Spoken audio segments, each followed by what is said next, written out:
This is Optimal Living Daily, episode 1254, How to Increase the Volume of Your Brain and Make Optimal Decisions, Part 1 by Benjamin Hardy of benjaminhardy.com, and I'm Justin Malik. Happy Saturday. Welcome to one of the only podcasts in the world where blogs are narrated to you for free, like an ongoing audiobook with lots of different authors, and kind of like bedtime stories, but not when you're going to bed.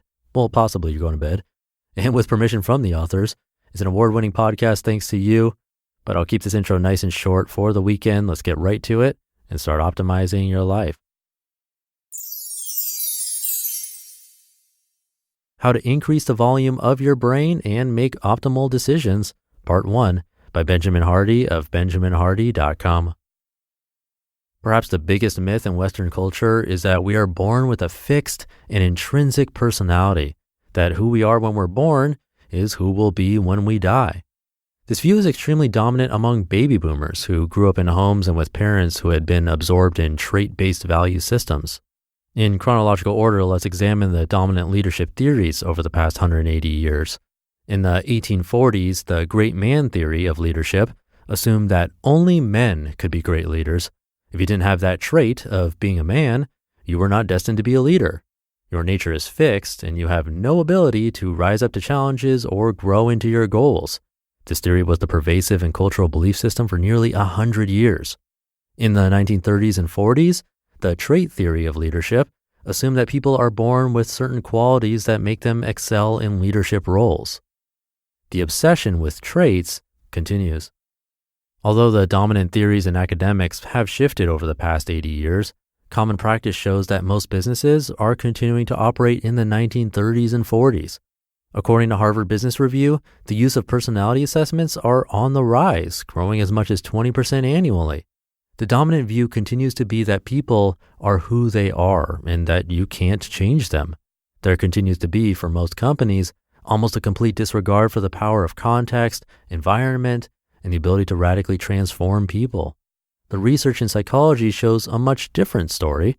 To quote Harvard psychologist Ellen Langer, social psychologists argue that who we are at any one time depends mostly on the context in which we find ourselves.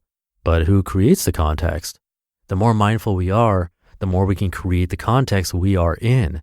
When we create the context, we are more likely to believe in the possibility of change, end quote. Who you are depends on the situation you are in. In one situation, you're one person. In a different situation, you're someone else. Your greatest power as a person comes when you realize you can create the situations around you, that you can alter your own environment. According to Dr. Marshall Goldsmith, quote, "If you do not create and control your environment creates and controls you," end quote. Very few people take ownership over their context. This is your creative control. You can change your surroundings and your inner states. Both are connected.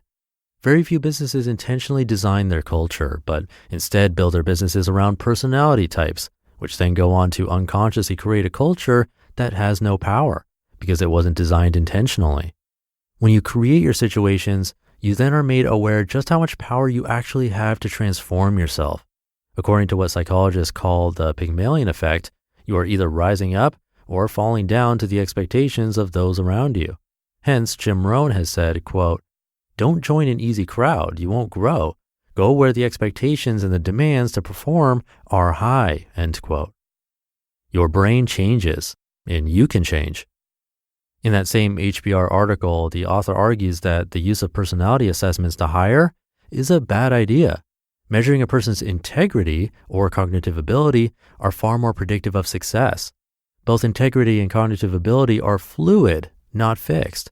They can be changed, and in radical ways with the right influence and behavior.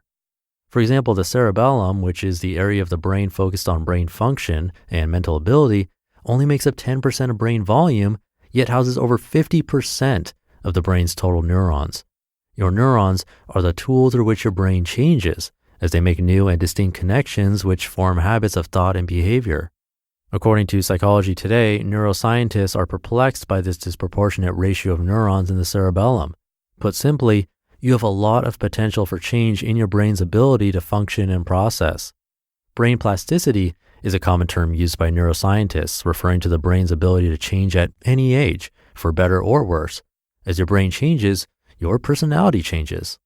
Research has shown that physical exercise and increased fitness can improve brain functioning by literally increasing your brain's volume, blood supply, and growth hormone levels. Pushing yourself mentally strengthens the connections between neurons, improving neuron survival and cognitive functioning. Put simply, if you push your body and mind regularly, your brain will literally change in size, dimensions, and connections. Interestingly, routine activities do not challenge the brain, but actually keep it stuck. Doing the same thing over and over isn't optimal for growth. To quote Napoleon Hill, a good shock often helps the brain that has been atrophied by habit, end quote. Good habits will take you a long way, but not if they become too routine. You'll get stuck. You need to continually be pushing yourself to the next level of difficulty. You can't get stuck in one mode or role. As you advance yourself, you'll need to take on new roles and continually reinvent yourself. Take what you've learned and use it to propel you to new heights. To quote Leonardo DiCaprio, every next level of life will require a different you, end quote. What made the Beatles so brilliant? They never plateaued. They never got too routine with their work. They always reinvented over and over. Music theory professor David Thermayer explains, quote, above all, the Beatles remained curious about all types of music, and they continually reinvented their own music by injecting it with fresh influences from multiple cultures. This experimentation adds a dimension to their work that separates it from the contemporaries' music. To be continued. You just listened to part 1 of the post titled, How to Increase the Volume of Your Brain and Make Optimal Decisions by Benjamin Hardy of benjaminhardy.com. I'll keep this ending nice and short for the Saturday episode. I'll just quickly mention that we're doing a 30-day decluttering challenge this month right now, and another challenge will happen next month with prizes for random people participating. You just need to be on my weekly newsletter mailing list at oldpodcast.com to hear about it. Thank you for being here and listening every day, including the weekends, and I'll be back tomorrow to finish up this post where your optimal life awaits.